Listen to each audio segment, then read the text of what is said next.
نتني السؤال سبحانه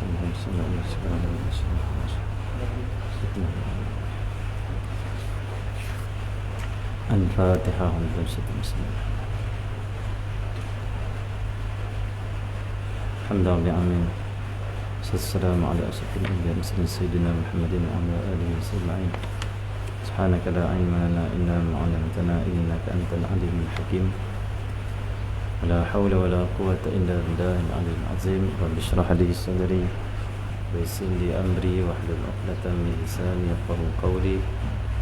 سدد لساني واهدي قلبي بحق سيدنا محمد صلى الله عليه وسلم. اللهم صل وسلم على سيدنا محمد وعلى آله وأصحابه صلاة لا نهاية لكماله وعدد كماله.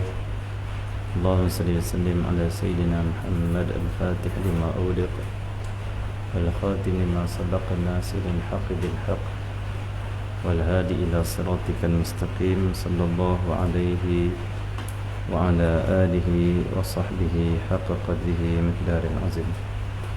بسم الله رب العظيم ورسول الكريم الملائكة المقربين والصلاة والسلام عليك يا سيدي يا رسول الله.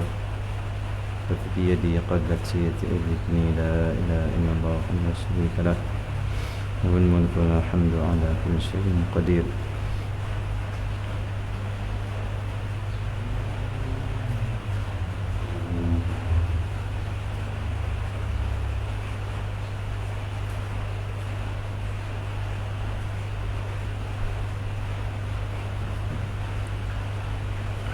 Bismillahirrahmanirrahim. Kita menyambung pembacaan kitab Risalatul Mu'awanah wal Muzaharati wal Mu'azarah karangan Al-Imam Abdullah bin Ali Al-Haddad.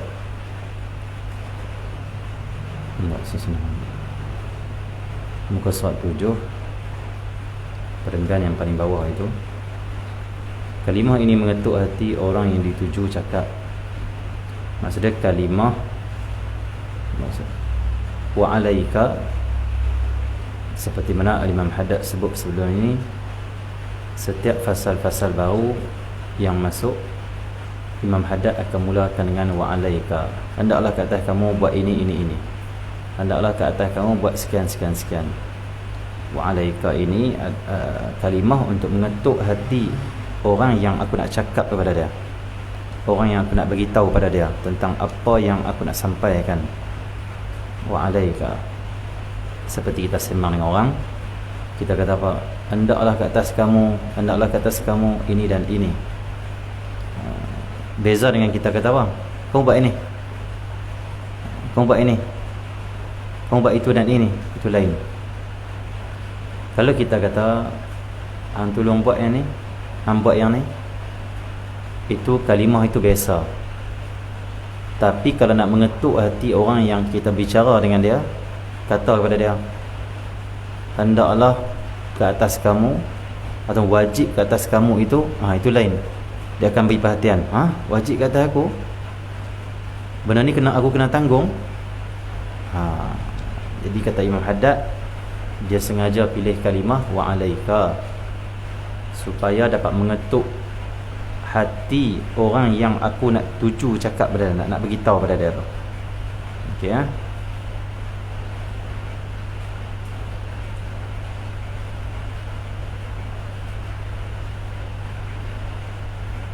Macam kita dapat surat lah. Surat kata apa? Tutup pintu belakang. Dia bising kan?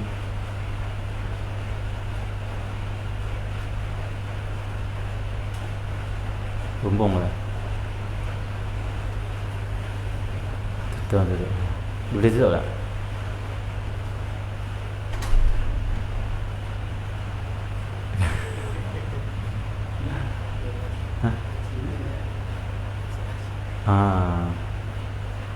Jadi wa alaika, kalau kita terima surat daripada seorang, dia kata apa?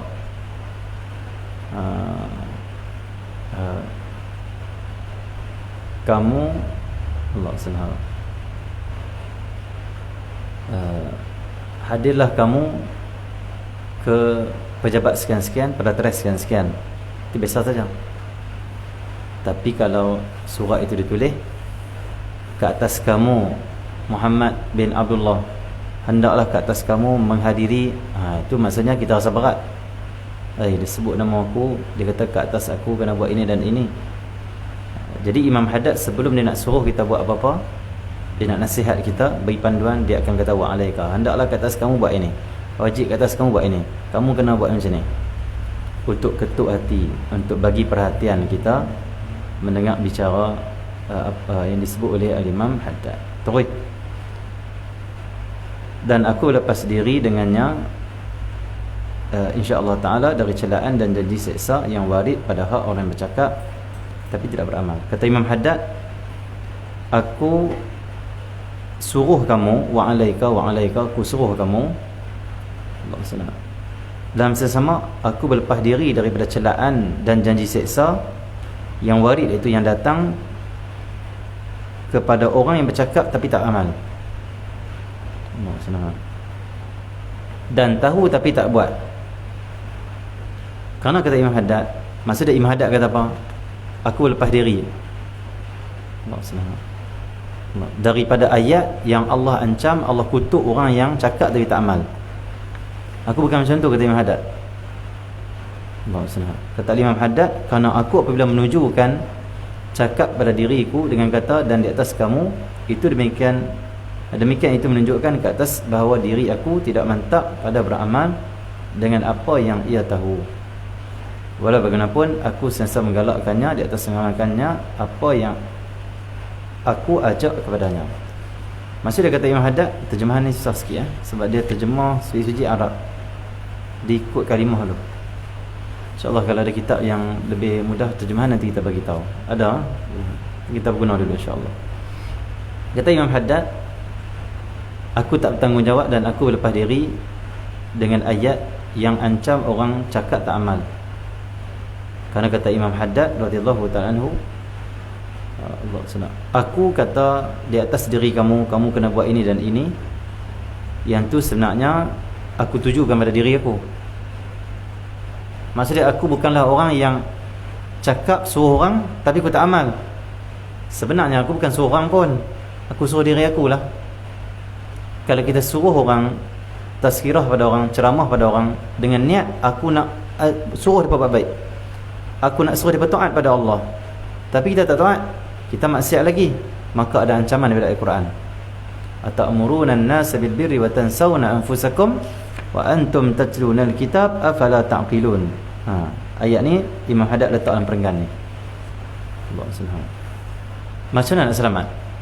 Tengok Imam Haddad ajak satu persatu cara untuk kita beradab dan cara untuk kita ini tidak meninggi diri dan juga lepas daripada azab Allah SWT. Macam mana? Setiap kita nak tulis, setiap kita nak nasihat, setiap kita nak ceramah, nak sampaikan ilmu, nak suruh orang buat baik, hendaklah kita niat kita suruh diri sendiri, kita ajak diri sendiri. Waktu mana dulu nak khutbah pertama kali, kita jumpa guru kita, kata dabang kat guru kita lah, kata ni ada orang panggil khutbah ni, macam mana nak khutbah ni? Kita bukan orang baik, macam mana kita nak khutbah? Suruh orang bertakwa pada Allah, kita bukan takwa pun. Guru saya kata, khutbah tu cakap pada diri sendiri, khutbah tu cakap pada diri sendiri, bukan pada orang majma'at tu. Orang majma'at tu semua baik dah tu. Didik diri kita, tegur diri kita, pesan kat diri kita taqwa, supaya kita dapat berubah menjadi orang lebih baik. Itu didikan guru kita pada kita. Saya pernah, Allah SWT Muhammad, nak khutbah juga dulu, Allah SWT, saya tanya seorang yang bukan ulama lah, dia orang yang pandai menulis, orang yang pandai, maksudnya apa, bagi syarahan, jadi pengurusi majlis dan sebagainya. Orang maksud dia bidang yang dipanggil apa, bidang akademik lah. Bukan kita nak rekehkan dia, tapi fahaman kurang sikit sama. Cara dia faham pun betul, cara yang Tok Guru kita faham pun betul. Saya kata, macam mana saya nak ceramah depan orang, nak khutbah? Waktu tu umur saya 18 tahun lah. Saya tahu macam mana saya nak fatwa depan orang, saya takut lah. Tapi imam suruh, AJK suruh, kena buat jugalah. Dia nak cuba bagi peluang pada anak muda. Saya kata tak boleh, saya tak boleh nak ceramah depan orang, tak pernah ceramah depan orang ataupun khutbah. Macam mana nak hilangkan takut? Saya tanya orang yang selalu ceramah depan orang lah, duk bagi tazkirah ataupun duk bagi, dia panggil motivasi, jadi pengurusi majlis. Tanya dia lah. Dia kata apa? Hang kena anggap hak bawah tu semua, kan kita duduk atas mimbar, hang kena anggap hak duduk bawah tu semua borok-borok, monyet-monyet kata dia. Baru tak takut kata dia, sebab semua binatang-binatang duduk bawah ke orang. Ya Allah. Dahsyatnya ajaran dia. Dia kata, aku senang lah kalau aku ketak, aku anggap hak duduk main depan aku ni semua borok monyet dia ayat dia. Maksudnya kalau binatang kita ketak dah nak cakap depan binatang, tak ketak lah. Tapi saya combinekan dengan apa yang guru saya ajak, guru saya lebih baik. Ulama kita ajak lebih baik. Kenapa? Mereka ajak, jangan peduli orang depan kamu, peduli diri kamu saja waktu khutbah. Waktu kamu bagi kuliah tazkirah, jangan peduli orang yang duduk depan kamu, peduli diri kamu, bentuk diri kamu, didik diri kamu. Okey, macam tu. Sebelum saya nak buka kitab ni pun, Risalah Al-Mu'awanah, saya jumpa dengan Syekh Zainal Asri dulu. Jumpa dengan Syekh dulu, kata Syekh, Risalah Adab Sul Murid khatam dah. Macam mana? Risalah Mu'awanah, nak buka Risalah Mu'awanah pula ke? Macam mana? Boleh tak Syekh? Boleh Syekh kata. Risalah Mu'awanah, membentuk diri sendiri, kata Syekh. Bentuk diri sendiri. Risalah Mu'awanah ni untuk membentuk diri, kata Syekh, membina diri. Memang Risalah Mu'awanah dia adalah kitab untuk menjadi panduan dalam hidup kita, bagaimana untuk menjaga diri kita, membentuk diri kita menjadi insan, menjadi manusia yang sebenar, hamba kepada Allah SWT. Saya kata bentuk diri. Kitab tu belajar bentuk diri. Di samping kita membentuk diri kita dengan kitab-kitab para ulama salihin, orang yang duduk mendengarkan juga akan dapat manfaat. Seperti mana kata Imam Haddad, aku berlepas diri daripada ayat Quran. Allah kata, atamuruna an-nasa bil birri wa tansawna anfusakum antum tatluna al-kitab afala ta'qilun. Atamuruna an-nas, kamu disuruh manusia bil birri, suruh baik, dengan kebaikan suruh baik. Tapi wa tansawna anfusakum, tapi engkau lupa terhadap diri engkau tu. Maksudnya diri sendiri tak didik. Suruh orang tinggal maksiat, tak suruh diri sendiri tinggal maksiat. Suruh orang jangan tengok yang haram, tapi tak suruh diri sendiri jaga mata daripada melihat yang haram.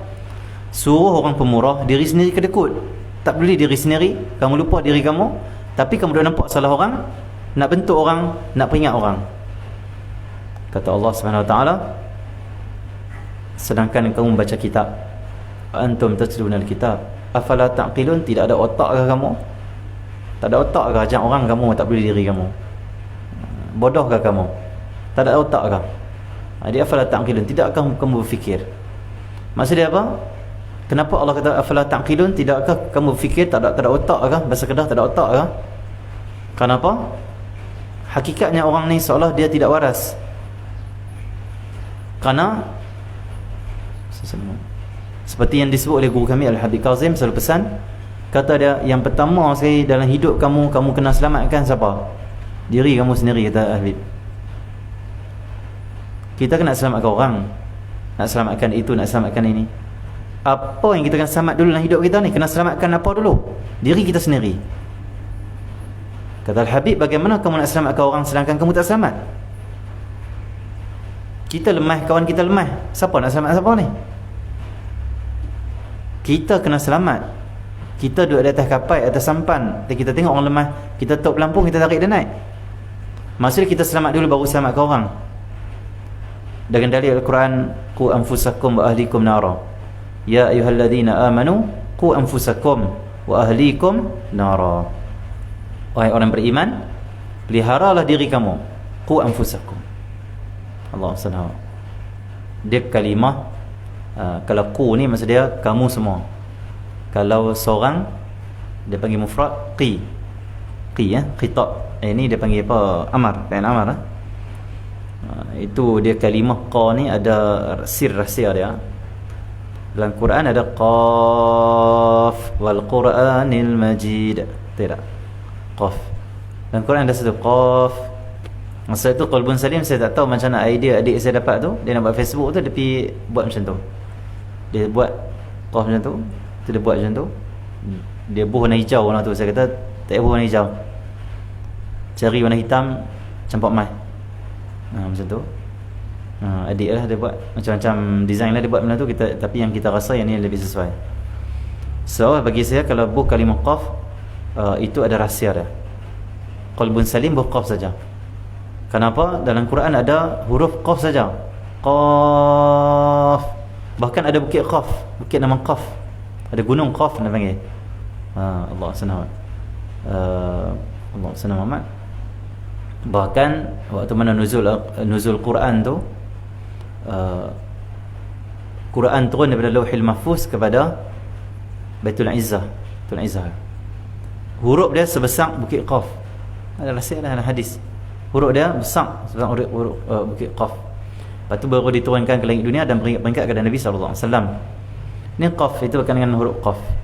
Dan istimewa qaf ni disebut dalam kitab fiqh, perkataan huruf-huruf lain kalau kita sebut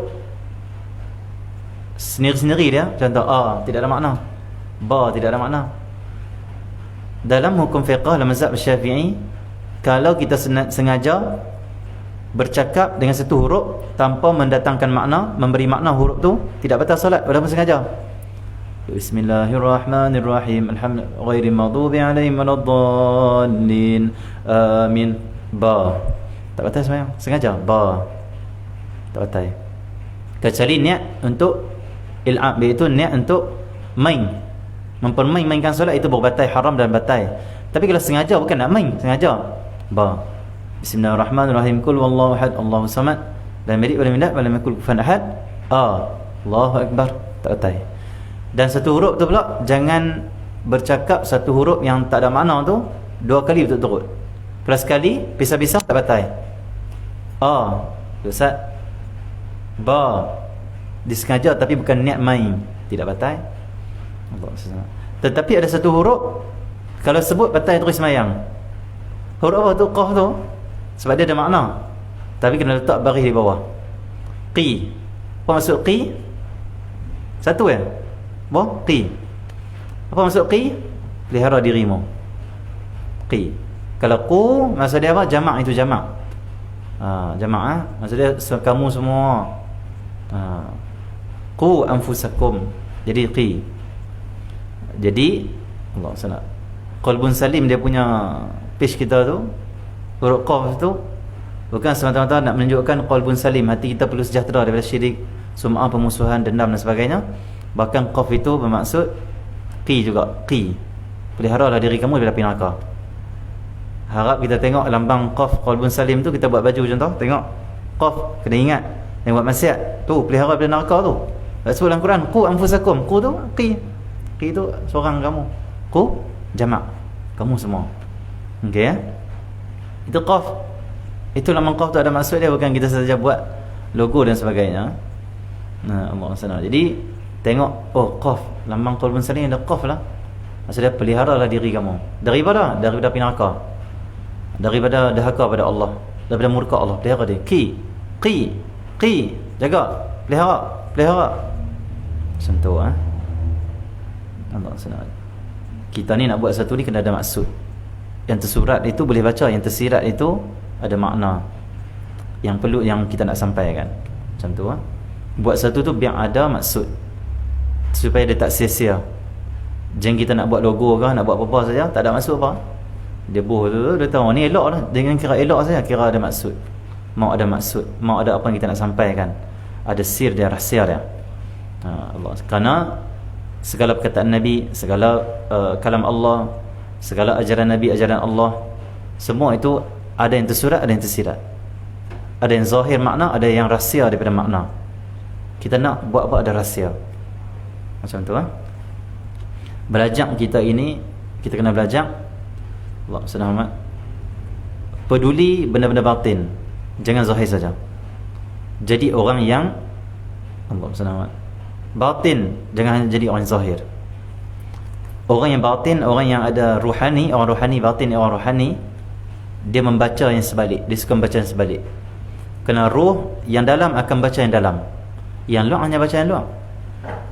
Akal tu luar, fikiran kita masih luar, mata kita luar, rohani dalam. Kita kalau tengok sesuatu luar, maksudnya kita orang jasad, orang zahir. Tapi kalau kita tengok sesuatu, kita nampak yang zahir, baca makna yang zahir, tapi dan menyelami rahsia yang batin atau sir dia, maka kita ni orang rohani.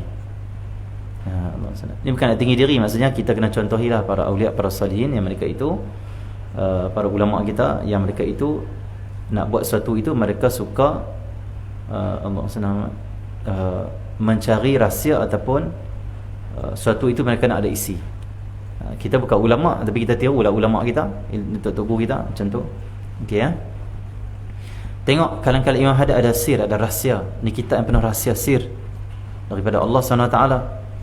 Tengok Imam Haddad, bijaknya dia kata Imam Haddad, aku kata wa alaika, Allah kata kamu amal ini, aku berlepas diri daripada Al-Quran tadi. Allah SWT. Kenapa? Aku bukan suruh kamu, hakikatnya aku suruh aku lah. Kamu jaga daripada maksiat lah. Maksudnya diri aku sendiri. Jadi balik pada ayat tadi, sebelum nak selamat orang, selamat kita dulu. Sebab tu Allah kata afala ta'qilun, tak ada otak kah kamu, tak fikir kah kamu? Maksudnya apa? Bodoh. Kenapa? Sepatutnya kamu kena selamat dulu baru orang. Allah selamat. Tapi Allah orang ni, dia nak selamatkan orang, dalam sesama dia hancurkan diri dia. Tak bijak. Allah selamat.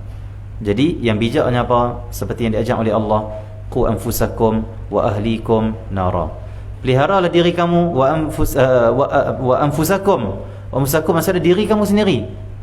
Lepas tu Allah kata wa ahlikum, baru wa ahlikum. Lepas tu Allah sebut wa ahlikum, baru keluarga kamu ataupun ahli kamu ataupun pengikut kamu ataupun kawan kamu dan sebagainya daripada api neraka. Allah tak kata peliharalah kawan-kawan kamu dulu, keluarga kamu dulu, suami kamu dulu, isteri kamu dulu, barulah kamu. Tak ada. Kamu dulu jaga diri kamu, itu kebijaksanaan, dan lepas tu baru orang lain. Macam tu Jadi Al-Imam Haddad kata, aku suruh diri aku sebenarnya. Takut nak termasuk dalam ayat Allah tu. Atamuruna an-nasa bil birri wa tansawna anfusakum wa antum tatluna al-kitab afala taqilun. Imam Haddad dia takut dia masuk dalam ayat tu. Suruh orang buat baik tapi diri sendiri tak buat. Lah ni senang kata Imam Haddad, aku suruh diriku sudah. Kamu baca, kamu dapatlah manfaat. Kalau kamu nak amal, tak amal pun sudah, aku nak amal untuk diriku sendiri. Ini hakikat dakwah awliya Allah SWT. Sentiasa mereka itu memperingatkan diri mereka, perbaiki diri mereka, dan juga memberi amaran pada diri mereka sendiri tentang Allah Subhanahu Wa Taala. Orang hanya dapat manfaat. Guru yang macam ni barulah dia boleh didik orang lain. Kenapa? Dia telah mendidik diri dia dengan ketaatan pada Allah dan meninggalkan maksiat. Dia didik diri dia takut pada Allah, baru dia didik orang. Guru macam ni, kita mengaji dengan dia, kita akan terbentuk jadi baik. Macam tu Allah sesenang amat. Dia contoh orang yang disuruh orang buat baik, dia akan kena azab. Dan dia kurang bijak siapa? Banyak kita jumpa ayah-ayah yang dia kata, Pak Ustaz, saya walaupun tak semayang, saya tak mau nak saya tak semayang, saya suruh dia bangun subuh, zuhur semua saya suruh bangun. Alhamdulillah nak saya semua semayang Ustaz, walaupun saya tak semayang, saya nak dia semayang. Ni ayat Quran ni kena kat orang ni. Atamuruna an-nasa bil birri wa tansawna anfusakum. Kamu duk suruh manusia, duk suruh orang buat baik, kamu lupa diri kamu sendiri. Afala taqilun, tak ada otak ke kamu? Tak bijak ke kamu? Allah sesenang amat. Jadi kita jahat macam mana pun, nak anak kita baik kan, ya baikkan diri kita lah, sambil-sambil baikkan anak kita, kan pandai. Allah sesenang amat. Dia contoh tak pandai orang ni sebab apa? Macam mana contoh?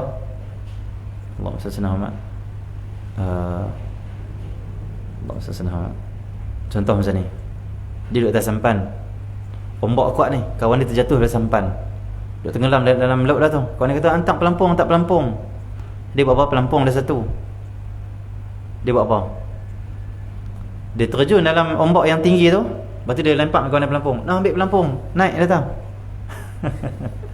Pelampung dah satu, akhirnya kawan dia pegang, kawan dia naik sampan, dia tenggelam mati.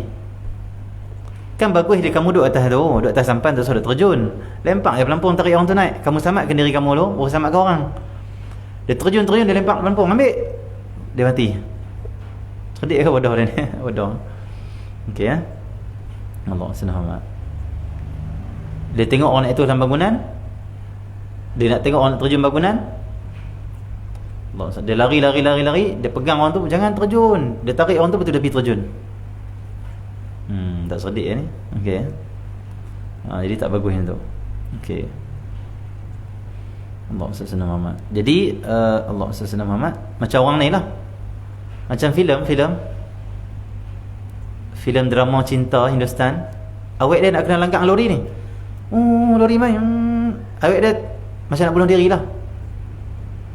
Dia kata, ayo apa semua ni. Dia punya awak dia tu, dia lari. Dia tolak awak dia, betul dia tunggu lori tu. Dia kena belah. Sedih tak? Yang betulnya Allah sana. Kamu suruh awak kamu itu lari dari lori tu, ataupun lari tolak dia terjun sekali dengan dia. Lori terlalu romantik sikit kalau macam tu kan. Nampak masya-Allah romantik sikit. Ini ada filem-filem kan dia tolak dia kena. Allah sana. Tapi sebenarnya zahirnya baguslah sebab dia selamatkan orang kan. Tapi dalam bab agama, dalam bab akhirat tak bagus kita selamatkan orang, kita tak selamat. Bab dunia mungkin nampak baguslah. Masya-Allah dia berkorban nampak bagus. Dalam bab dunia memang kita kena utamakan orang. Tapi kalau dalam bab akhirat mengutamakan orang, kita tinggalkan diri, tak, itu satu kebodohan. Kita tak makan hari tu, kita ada sikit ya nasi, kita bagi kat orang makan, kita puasa, bagus. Kerana ithar dalam bab dunia itu bagus. Tapi kalau ithar mengutamakan orang dalam bab akhirat, itu bodoh. Itu bodoh, tak boleh. Okey ya. Allah senang. Okey. Jadi jangan jadi ayah macam tu. Saya nak anak saya semua mengajar agama Ustaz. Saya nak anak saya mayang Ustaz, tapi saya macam biasa Ustaz, kita nak berubah ni payah Ustaz tapi pergi dulu lah, saya nanti pencen nanti baru saya nak ni. Dah, kamu kena elok diri kamu dulu. Ada ayah dia isap okok, tak mau anak dia isap okok, mana boleh ke tu? Dah tak mau anak isap okok, ayah jangan isap okok. Sambil dia isap okok, dia bang kat anak dia, ampun jangan dia isap okok tau. Ayah nampak abang isap okok, ayah tampak apa? Tak boleh, tak kesan dakwah ke tu. Anak akan lebih kuat untuk isap okok daripada tak isap okok. Kenapa? Ayah ajak isap okok, dalam sesama ayah tak bagi isap okok, tak boleh. Sebab lisanul hal aqwa min lisanil maqal, itu kata ulama. Lisanul hal aqwa min lisanil maqal. Apa maksud lisanul hal? Kata-kata yang jenis perbuatan kita lebih kuat daripada kata-kata yang jenis dia panggil lidah kita. Maksud yang mudah faham, kita tunjuk kat orang benda tak elok, lebih mudah terkesan di hati orang untuk ikut daripada kita suruh orang tu buat tak elok. Tu di segi tak elok kita terjemahkan. Kalau kita buat benda baik, tunjuk baik, lebih kuat terkesan di hati orang untuk ikut baik kita daripada kita hanya suruh orang buat baik. Contoh mudah, Allah SWT. Contoh mudah, Allah SWT. Kita suruh anak kita isap rokok. Contohlah, hampir beli rokok, isap rokok. Macam tak ada kekuatan dia nak buat, sebab suruh buat buruk dengan lisan kita. Tapi kalau kita suruh, kita anjurkan dengan perbuatan kita, lebih mudah budak tu buat. Contoh, tak suruh pun nak isap rokok, tapi isap rokok depan anak. Kuat dalam hati anak tu nak isap rokok macam ayah dia. Nampak best juga keluar asap. Minta maaf lah pada orang isap rokok. Saya alhamdulillah saya tak isap rokok, saya tak suka. Tak pernah lah orang kata, cuba tengok isap rokok, bau tu pun tak boleh, macam nak isap. Tak isap. Maksudnya isap rokok. Berhenti isap rokok. Kalau boleh berhentilah isap rokok. Berhenti isap rokok. Macam mana kalau Allah tanya nanti di akhirat? Macam mana kalau Allah hisap duit-duit kita tu? Allah kata, wahai hamba aku, Allah SWT, dulu engkau beli rokok, daripada engkau muda sekolah sampai engkau mati, jumlah duit engkau beli rokok semuanya 50,000. Kata Allah SWT, engkau beli rokok 50,000 ni, apa manfaat yang kau dapat? Yang kedua, Allah SWT, dalam kau isap rokok atau engkau ingat aku tak? Engkau bersyukur pada aku tak isap rokok? Nak jawab apa? Nak jawab apa? Maksudnya tak elok Setiap nikmat yang kita makan dan kita minum, semua itu bila nikmat ni perlu disyukuri. Tapi nikmat ada dua. Yang pertama nikmat yang halal, yang baik, yang kita kena syukuri. Yang kedua nikmat yang sebagai ujian pada kita. Dalam balak ada nikmat, dalam nikmat ada balak. Nikmat yang jadi ujian pada kita, kita kena jaga diri kita, tinggal dia, jangan ambil dia. Allah SWT. Allah SWT. Jadi duit kita guna untuk beli rokok, kalau Allah tanya kita nak jawab apa? Allah SWT. Ada orang isap rokok baca bismillah. Yang rokok yang tu, Bismillahirrahmanirrahim. Mana ada? Maksudnya tak elok. Kerana Nabi SAW sebut tiap-tiap perkara yang baik itu kalau tak dimulakan dengan Bismillahirrahmanirrahim, fahuwa aqta', itu terputus keberkatan dia. Maksudnya setiap perkara baik kalau ucap bismillah ada berkat. Rokok kalau kita ucap bismillah baca dia ada berkat tak? Tak ada berkat kan? Sebab dia tak baik. Kalau baik ada berkat. Allah SWT.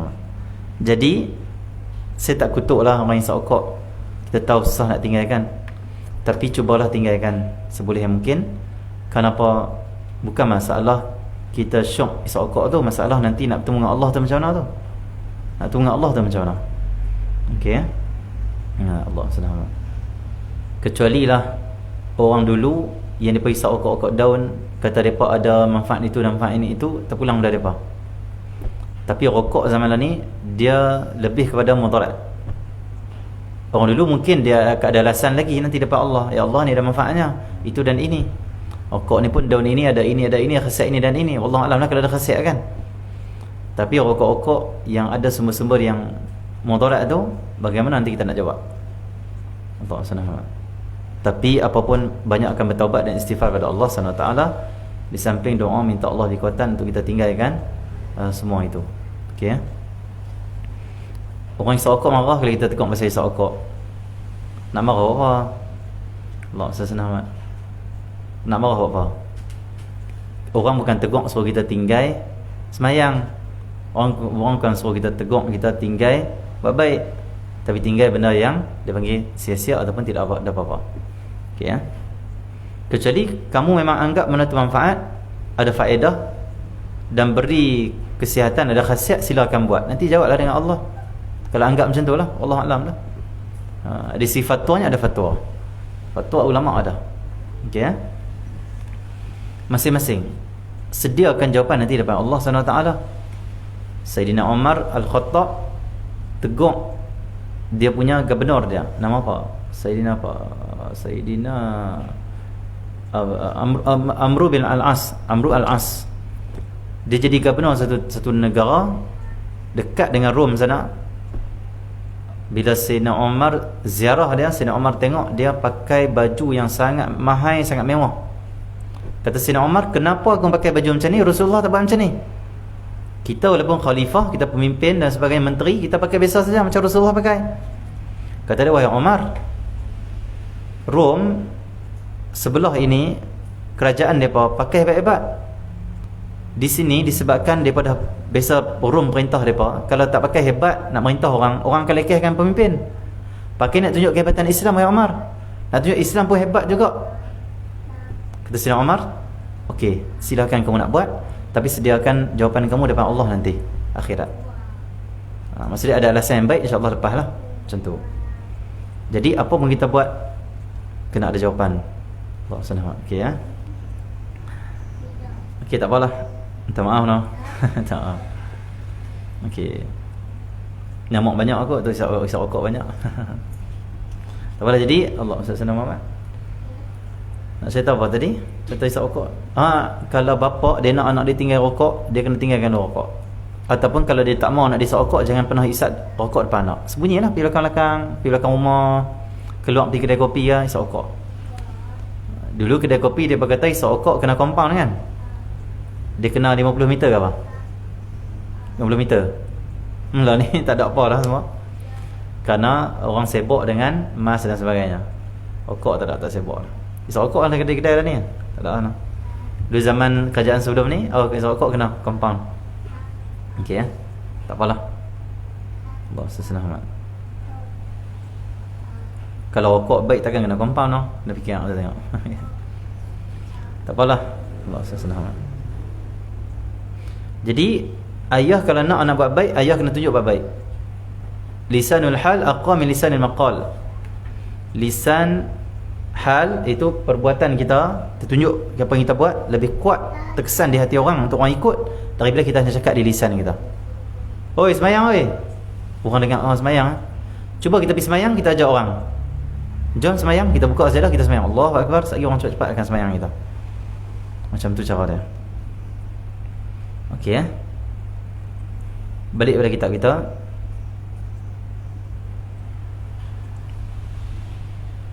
Dan di atas kamu itu demikian, itu menunjuk ke atas bahawa diri aku tidak mantap pada beramal dengan apa yang ia tahu. Maksudnya apa yang aku tahulah. Walaupun aku sentiasa mengalakkannya di atas mengamalkan apa yang ia ajak padanya. Maksudnya apa yang aku ajak pada kamu, silakanlah kamu nak beramal, aku anjurkan pada kamu. Silakan kau nak beramal, aku ajak. Tapi hakikatnya aku sendiri bagi tahu pada diri aku, amallah. Kerana aku tidak mantap, aku ni orang yang tidak mantap dalam beramal. Maksudnya Imam Haddad ni dia mempelekehkan diri dia. Dia kata pada diri dia. Dia kutuk diri dia. Ini hakikat awliya Allah SWT. Nampak kekurangan. Padahal Imam Haddad macam tu ke? Bukan macam tu. Tapi dia nampak dia tak ada apa tu. Kalau rajin taat aku pun, ibadat aku pun, ni Allah bagi. Hakikat diriku ni tak ada apa-apa. Kerajinan tak ada, ilmu tak ada, taufik tak ada, khusyuk tak ada. Hakikat aku ni kosong, tak ada apa. Kurang. Allah bagi. Al-Imam Haddad dia kata dia tak mantap beramal, dia tak beramal dan sebagainya. Sedangkan Al-Imam Haddad ni lidah dia tak putus-putus sebut la ilaha illallah, la ilaha illallah, la ilallah. Sentiasa la ilallah.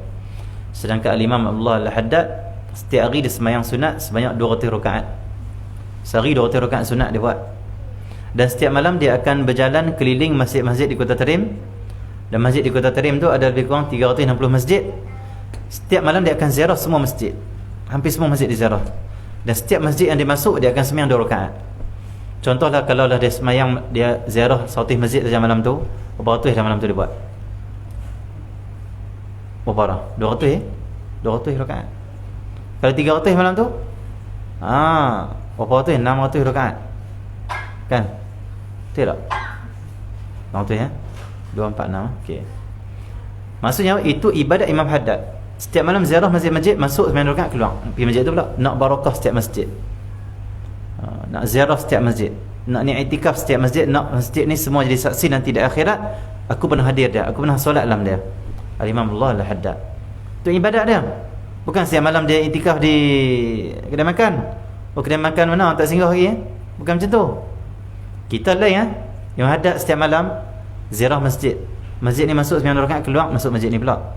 Kita malam ni tang mana tau, hotel, pergi hotel, masuk, makan, keluar pula, esok pula.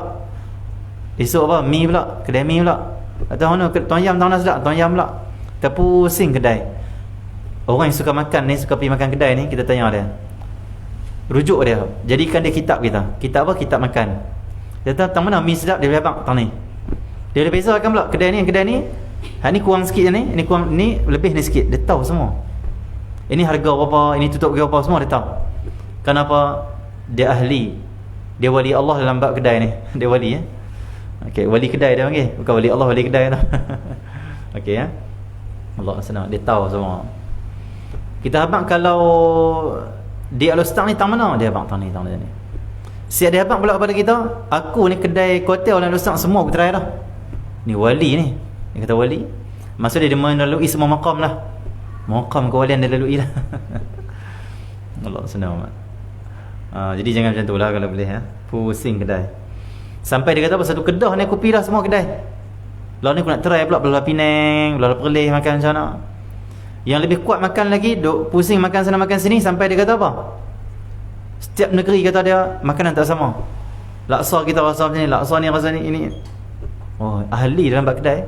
Cuba tanya dia rukun semayang dah apa di kepala. Rukun semayang tu dia kata janji kita semayang dah tu tak tahu tak apa. Nampak? Allah senang amat. Cuba tanya dia sifat Allah wujud tu apa, qidam tu apa, baqa tu apa, mukhalafatu ta'ala lil hawadith tu apa.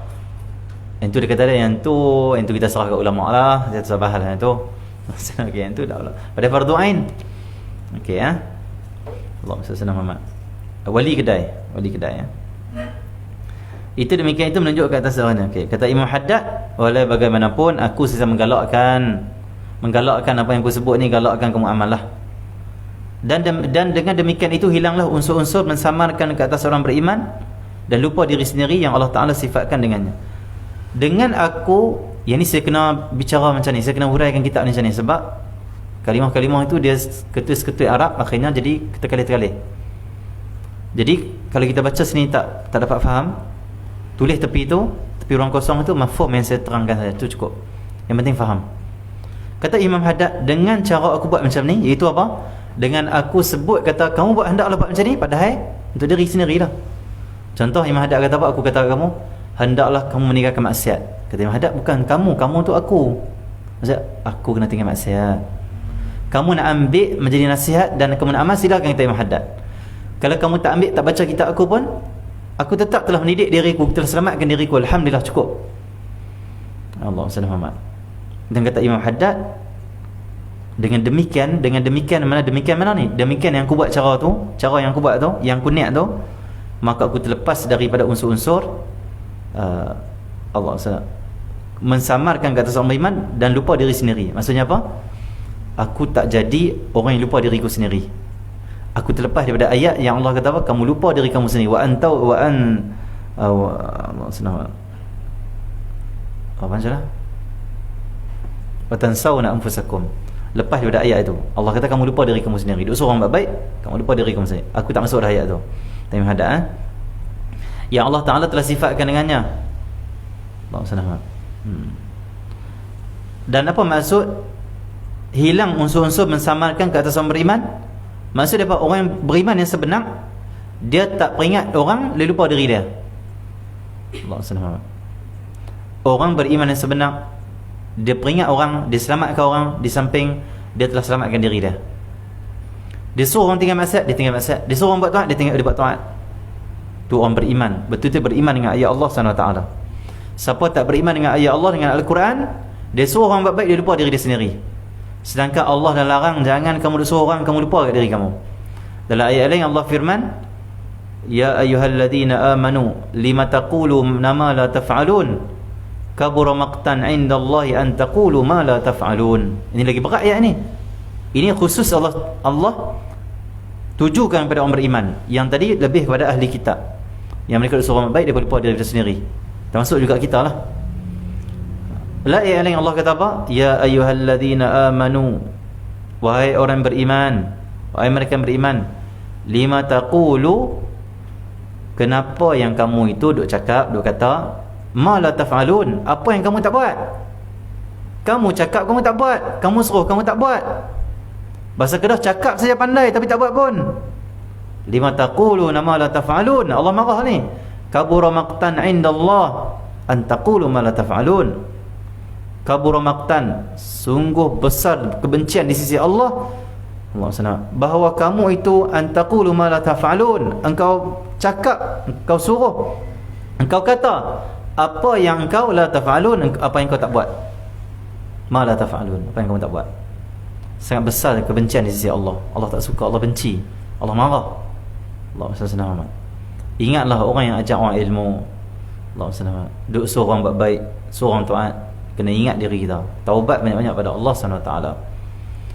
Dan kita suruh orang buat baik bukan sebab kita baik, Allah, sebab kita nak suruh diri kita buat baik.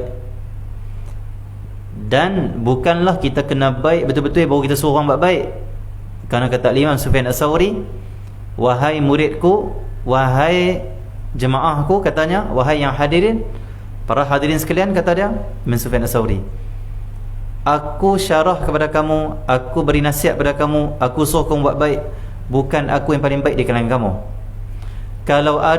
Kalaulah orang yang nak menyampaikan kebaikan itu adalah orang yang paling baik dan orang yang sempurna, tak akan ada orang sampaikan kebaikan dan dakwah. Siapa yang sempurna, kata Imam Sufyan As-Sawri? Siapa yang sempurna? Bila kita nak sempurna? Bila? Tak sempurna kita ni. Waktu tak sempurna, waktu tak baik inilah. Cakap kebaikan, suruh buat baik, dengan niat suruh diri kita untuk jadi baik. Yang kedua, supaya orang lain pun dapat ambil kata-kata kita untuk menjadi baik. Baiki diri kita, di samping kita dapat kongsi sama kebaikan dan menyuruh buat baik itu dengan orang lain. Kalau pun orang tak ikut, diri kita dah ikut kebaikan tu, alhamdulillah. Jangan langsung tak cakap suruh buat baik. Takut-takut kita lupa nak buat baik, takut-takut kita lupa nak peringat diri kita buat baik. Kalau kita suruh orang buat baik dengan niat aku suruh diriku sendiri yang buat baik, paling kurang kita dah ingat nak buat baik dan kita usaha nak buat baik. Walaupun orang tak buat baik, yang penting kita dah baik. Tapi kalau kita tak suruh orang buat baik, mungkin kita lupa untuk buat baik dan orang pun tak dapat peringatan untuk buat baik. Akhirnya kita tak baik, orang pun tak baik. Macam tu kesimpulan dia. Okey ya. Allah SWT Muhammad. Dan terus sikit lagi, dan kata Imam Abdullah Al-Haddad, Allah SWT Allah SWT.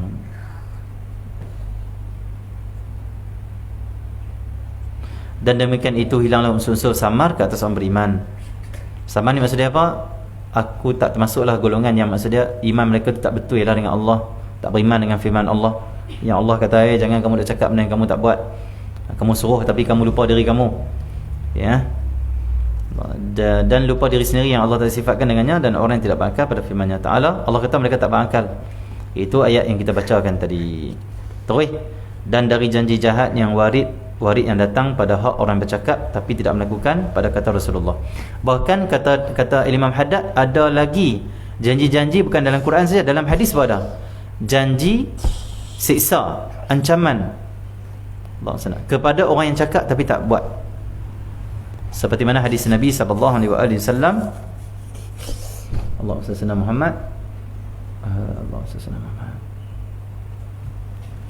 Seperti hadis Nabi sallallahu alaihi wasallam, yu'maru bil 'alimi ila an-nar fatandaliqu aqtabu Allah SWT batnihi fayaduru biha fin nar kama yaduru al-himar birraha fajtami'u alaihi ahlun nar fayaqulun ma balul ab'ad qala adana ala ma bina fayaqulu innal ab'ada kana ya'muru bil khair wala ya'tihi wa yanha 'anil syarri wa ya'tihi. Kata Imam Haddad, ancaman datang daripada hadis Nabi sallallahu alaihi wasallam. Ada janji yang buruk pada orang yang alim, yang ada ilmu tapi tidak buat apa yang dia cakap. Pandai cakap saja tapi dia sebaliknya. Tuan-tuan, jangan cinta dunia. Bila orang call dia, ustaz boleh tak ceramah di masjid kami? Oh, nak saya ceramah kena bank in deposit 500 dan semuanya 2000 saja. Padahal negeri yang sama, padahal negeri jiran. Berlaku. Apa masalahnya 2000 dengan main ceramah tu? Apa problem duit dengan ceramah tu? Pi ceramah, orang nak bagi berapa pergi ke depan. Orang khidmat pada kita tu jangan beratkan orang. Orang taja, orang sedekah, orang bagi sagu hati pada ustaz-ustaz. Allah SWT. Yang tu khidmat mereka pada kita. Kita sibukkan diri kita dengan ilmu, mereka bantu kita. Kita tak ada nak kerja yang lain, okey orang bantu kita, okey alhamdulillah. Tapi jangan kita beratkan orang yang nak bantu kita. Beratkan macam mana? Oh, nak bayar saya ceramah 2000. Orang nak bantu, nak tolong kita, orang kesian kita pula beratkan orang. Tak bijak kan tu? Dia tak boleh 2000 ni patutlah sebab saya ni selebriti, saya ni ustaz selebriti. Buang ustaz selebriti kamu tu. Allah tak tanya nanti di akhirat kamu ustaz selebriti ke kamu ustaz kampung. Allah tanya kamu seorang kamu buat tak? Kamu ajak orang kamu amal tak? Kamu seorang buat baik, kamu baik tak? Kamu seorang ikut Nabi Muhammad, kamu cinta Nabi Muhammad tak? Yang tu orang tanya. Kalau Allah tanya kamu ustaz selebriti, menyebabkan kamu selamat sebab selebriti kamu, lagu tu saya yang pertama sekali nak masuk jadi ustaz selebriti. Siapa nak masuk juga? Tapi tak ada jaminan jadi ustaz selebriti, tak ada jaminan daripada Allah dan Rasul. Jaminannya apa? Amal, ikhlas, dakwah ila Allah, dakwah pada Allah saja, bukan diri kamu, bukan kumpulan kamu, bukan fahaman kamu, bukan madrasah kamu, ila Allah. Wa man ahsanu qawlan mimman da'a ila Allah, la ila nafsi, la ila madrasati, la ila Allah. Allah SWT. Kalau kita letakkan 2000 kita nak ceramah dengan alasan aku ustaz selebriti, kita bukan dakwah kepada Allah, kita dakwah kepada diri sendiri supaya orang tahu hebat kita, kedudukan kita, nama kita. Itu bukan dakwah kepada Allah, dakwah pada diri sendiri. Bawa orang pada diri sendiri, kamu nak ke mana? Amanah ilmu untuk bawa orang pada Allah, ingatkan orang pada Allah bukan pada kebesaran dirimu, kedudukan dirimu, tapi kebesaran Allah, kedudukan Rasul, kedudukan Allah yang Maha Agung. Allah SWT macam tu Jadi Allah SWT suruh orang jangan cinta dunia tuan-tuan. Oh dia tu Allah SWT besarkan dunia, na'udzubillah min dhalik. Okay, ya? Tapi kalau nak letak duit juga, letaklah, sedialah alasan di depan Allah nanti, silakanlah letak duit. Cumanya ada pandangan ulama mengatakan siapa yang ambil upah dalam mengajarkan Quran ataupun mengambil upah dalam dakwah dia, maka dia letak upah, bukan orang bagi, dia letak maka dia tak dapat ambil pahala nanti di akhirat, kerana dia dah ambil habuan di dunia. Siapa yang dia tak ambil, dia tak letak, dia dapat habuan nanti di akhirat. Jangan letak, Allah senang, jangan letak. Oh saya ceramah 200, oh saya ceramah 300, takut-takut pahala di akhirat tak dapat. Orang nak bagi, orang tanya, ustaz saya nak sumbangan apa, ustaz berapa? Sedang orang tanya call, Assalamualaikum ustaz, nak panggil kuliah, berapa nak bagi ke ustaz? Saya tak pernah letak pun berapa. Ikutlah, nak bagi pun bagilah, tak mau bagi pun ikutlah, ikut kemampuan surau ataupun masjid. Lebih lagi saya kesian kalau ustaz, kalau surau panggil saya tak tengok berapa ramai orang yang mengaji tu. Yang penting kita nak pergi tunaikan hajat orang sampai ke ilmu sudah. Kita kesian tengok surau-surau yang tak ramai, kita pergi mengajar 2-3 orang dan surau tu dhaif, depa bagi pula duit kita kesian. Kadang kita tak mau, depa nak bagi juga, tak apa, dah terima jelah. Dan depa pula bagi tahu, kata ustaz surau kami bukan ada pendapatan apa, semangat apa, ni kami bagi kat ustaz contoh 50, ni kutip sama kami jelah. Kesian macam tu Kalau boleh kita nak bagi lagi depa khidmat. Dia nak tolong kita, banyak kita ambil saja. Cumanya tolonglah faham, kalau kita ini orang panggil kita, janganlah kita terlalu memberatkan masjid, surau dan orang yang memanggil kita. Assalamualaikum ustaz, boleh ceramah di KL? Ustaz duk Kedah kan, berapa duit minyak ustaz? Ikutlah berapa nak bagi, ikutlah. Kalau tak bagi atau bagi sikit kurang, saya ada duit, saya tambah duit saya, tak masalah apa, saya ada duit. Jangan ustaz-ustaz dia bagi alasan, ustaz-ustaz kena buh minyak lah, takkan bagi 200 kot, bagilah 500 kan ustaz kena buh minyak botol. Tak payahlah cakap itu, menjatuhkan maruah kamu lah. Habaq kat orang awam, okey kamu nak bagi berapa? Saya tak minta, nak bagi saya ambil, tak bagi sudah. Kalau tak bagi, saya akan bawa keluar duit saya buh minyak. Kalau saya tak ada duit, saya hutang orang. Ini dakwah jalan Allah SWT, Allah pasti tolong. Kenapa sangat nak bergantung sangat pada orang? Allah tolong. Kalau masjid ni tak bagi, masjid lain akan bagi. Kalau daripada masjid tak bagi, akan datang rezeki daripada Allah. Yang penting bawa orang pada Allah sudah. Kan nampak mulia orang alim kalau macam tu. Ni dia buat alasan, dia buat cerita dekat masyarakat. Tuan-tuan nak bagi sampul kat ustaz-ustaz, fikir yang sama. Ustaz main dengan minyak botol ni takkan 200 ya kot. Jangan cakap betul. Biarlah kita ini, letaklah hati kita, kalau kamu tak bagi, aku keluar duit aku sendiri. Kalau kamu bagi tak, kalau aku tak ada duit waktu tu, aku pinjam dekat isteri aku kah, kat kawan aku kah, kat ayah aku kah. Pergi dulu sampai ke ilmu.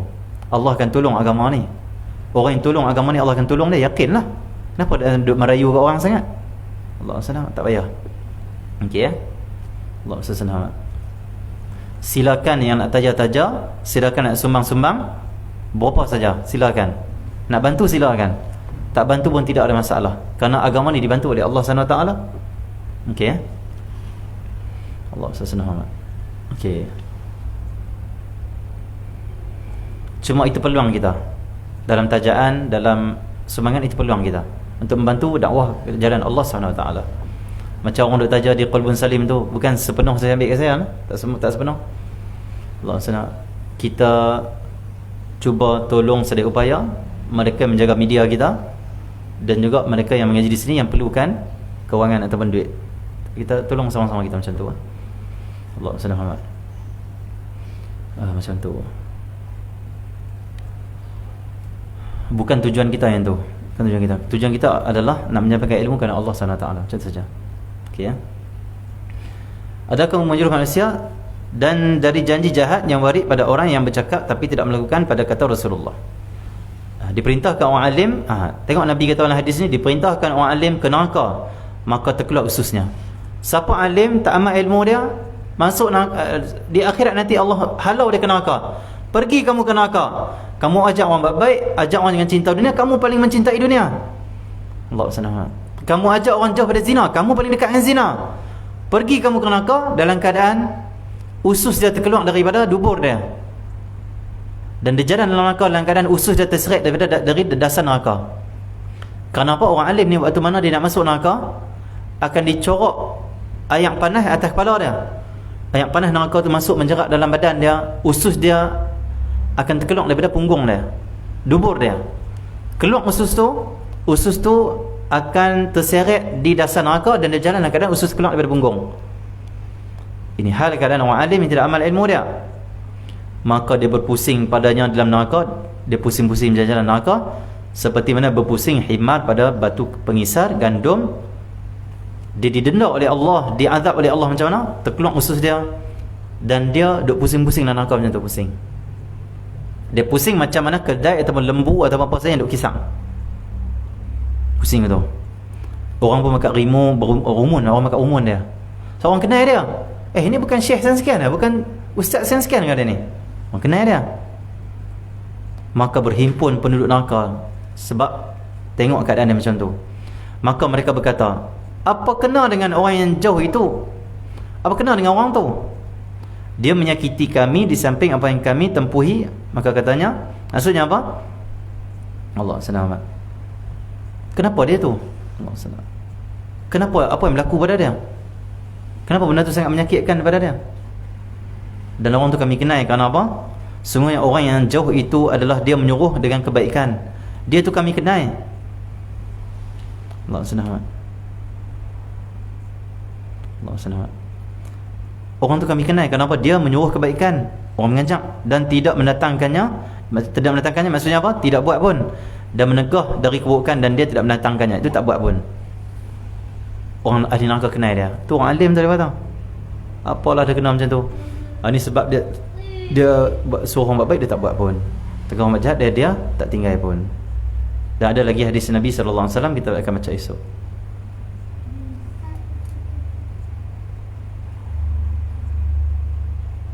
Sallallahu alaihi wasallam. Al-Fatihah. Dan kita minta lindung kepada Allah daripada kita ni menjadi orang yang berilmu tapi tidak amalkan ilmunya. Allahumma salli ala Muhammad min dzalik. Tuan nama ini datajaan nama hamba Allah Sepang Selangor, minta ustaz doakan anak kami Alisha Batrisha dimudahkan menjawab soalan peperiksaan dan mendapat keputusan cemerlang. Pahala buat ibu, ayah, mertua, ustaz, fakhrul, sahabat, rohah, muslimah dan muslimat. Semoga Allah Subhanahu Wa Taala mudahkan anak ini untuk menjawab peperiksaan dan ilmunya bermanfaat di dunia dan akhirat dan pada umat Nabi sallallahu alaihi wasallam.